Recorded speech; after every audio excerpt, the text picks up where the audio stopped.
All right, let's talk about something that's totally wrapped up in mystery. And let's be honest, a lot of stage tricks. Hypnosis. But what if it's not about swinging pocket watches and losing control?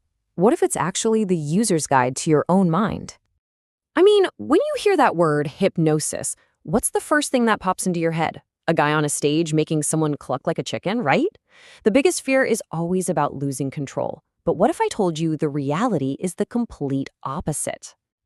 So, on one hand, you've got all these myths. Mind control, being put under. It all sounds so passive, like someone else is pulling the strings. But the reality? It's an active state of super focused attention.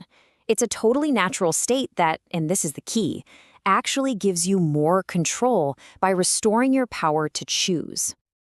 And here's the thing, you're already an expert at this. You do it every single day without even thinking about it. We all slip into what's called the everyday trance. Now, the technical term is an altered state, but don't let that fancy phrase throw you. All it means is any time your mind is thinking about something totally different from what your body is physically doing. You know, that disconnect between your actions and your focus? Just think about it for a second. Have you ever been driving to work and you suddenly arrive and you're like, whoa, I don't remember the last 5 miles. That was a trance. Or you get so sucked into a good book that the whole world just melts away? Yep, that's a trance too. And mindlessly scrolling on your phone, we've all been there. These altered states are just a normal, everyday part of being human. So if we're all constantly popping in and out of these trances, what's the whole point of hypnotherapy? Well, this is where it gets really interesting. The goal isn't what you think it is. It's actually about breaking your own spell.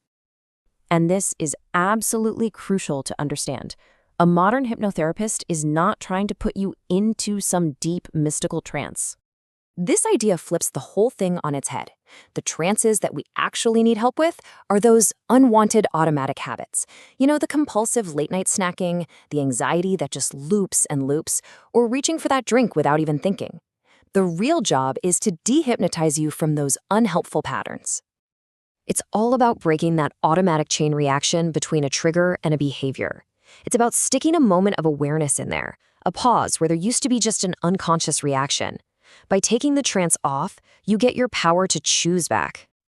So it's not about someone just telling you, you will stop eating cookies. No, it's more like a team investigation.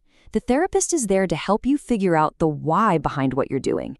Because once you get that, you can actually fix the root problem, not just slap a Band-Aid on the symptom. Which, of course, leads to the next big question. Where do these unwanted trances, these habits we just can't seem to shake, where do they even come from? Why do we get stuck in these loops? The answer is actually really compassionate. Those behaviors, the very habits you might be fighting with right now, they weren't created to hurt you. Almost always, they're just old, outdated coping mechanisms. Think about some of these common struggles. Compulsive eating, that nightly glass of wine that's turned into a habit, that feeling of constant anxiety, or even the way our bodies can hold on to weight.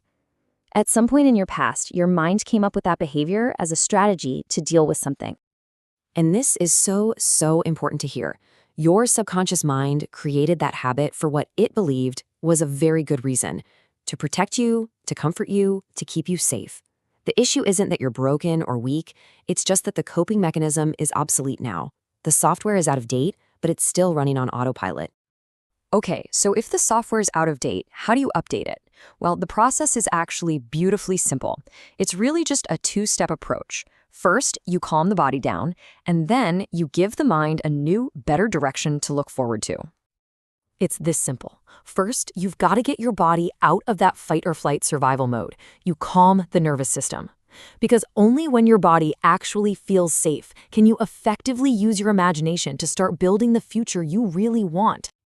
Here's why that works. If your nervous system is constantly on high alert, your brain is just scanning for danger 24/7. It's in protection mode.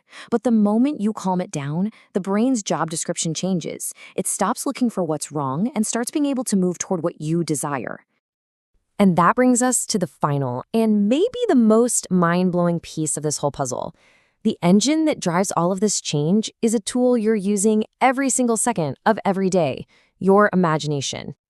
Now, this isn't just some fluffy, positive thinking idea. We're talking about a direct, physical, neurological connection.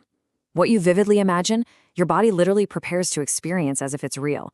Your brain honestly doesn't always know the difference. I mean, just think about it. You can close your eyes right now and use your imagination to feel completely stuffed or to feel like you're starving. You can literally imagine a pain and make a part of your body ache, or imagine a feeling of wellness and calm your whole system down. Your imagination is constantly creating physical sensations. So, for all those mysterious aches or weird feelings that doctors just can't seem to explain, there's a really good chance that this is what's going on: your own imagination creating real physiological responses. But here's the cool part. If your imagination has the power to create illness, it has the exact same power to create wellness. And that's the real power here. This was never about someone else controlling your mind. It's about you finally learning how to consciously direct your own. So I'll just leave you with this question.